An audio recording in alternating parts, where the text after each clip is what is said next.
Vous avez déjà entendu parler de la rupture conventionnelle, peut-être que votre employeur vous en a parlé, ou peut-être que c'est vous qui y pensez. Mais entre les délais, les indemnités, et ce qu'on a le droit de faire ou pas, c'est facile de se perdre. Alors aujourd'hui, on va tout poser à plat, simplement, clairement, sans jargon. Bienvenue sur Je comprends enfin, la chaîne qui vous explique vos droits et vos démarches simplement. La rupture conventionnelle, c'est un accord entre vous et votre employeur pour mettre fin à votre contrat de travail. Ni démission, ni licenciement. Les deux parties sont d'accord. C'est ça la différence fondamentale.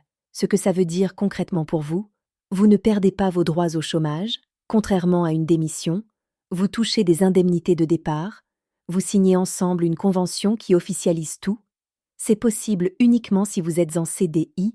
Les CDD ne sont pas concernés. Voici comment ça se passe, étape par étape. Étape 1. L'entretien.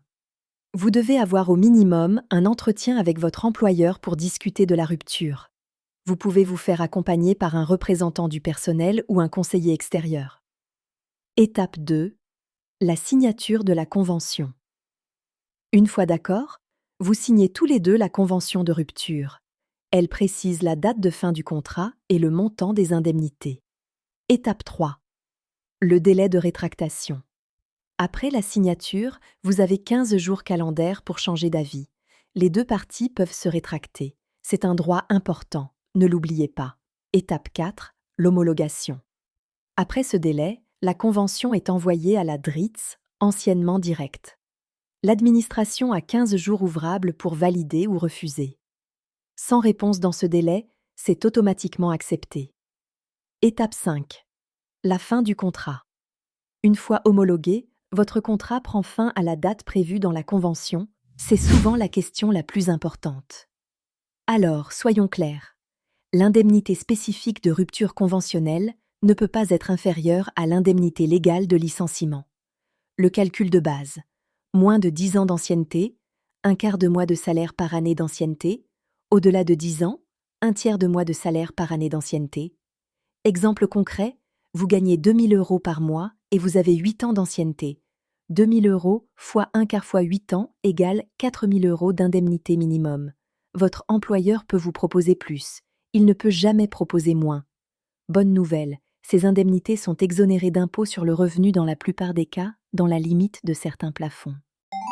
C'est la question que tout le monde se pose.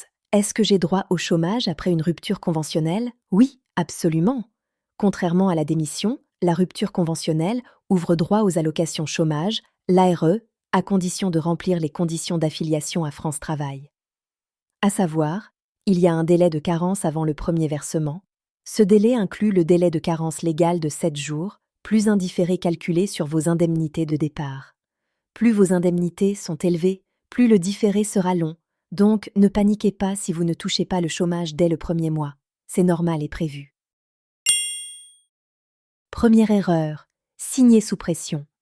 Vous avez le droit de prendre le temps de réfléchir. Personne ne peut vous forcer à signer immédiatement. Deuxième erreur, ne pas vérifier le montant des indemnités. Calculez vous-même avant de signer pour vérifier que le montant proposé est correct.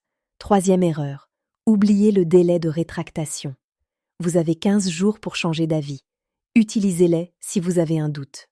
Quatrième erreur, ne pas s'inscrire rapidement à France Travail après la fin du contrat. Plus vous attendez, plus vous retardez vos droits. Voilà, vous savez maintenant l'essentiel sur la rupture conventionnelle. Ce n'est pas si compliqué quand on vous l'explique clairement, n'est-ce pas? Si cette vidéo vous a aidé, n'hésitez pas à la partager avec quelqu'un qui en a besoin. Et abonnez-vous à Je comprends enfin, pour ne rater aucune explication sur vos droits et vos démarches. Dans notre prochaine vidéo, on parle de l'ARE. Comment calculer exactement ce que vous allez toucher chaque mois? À très bientôt.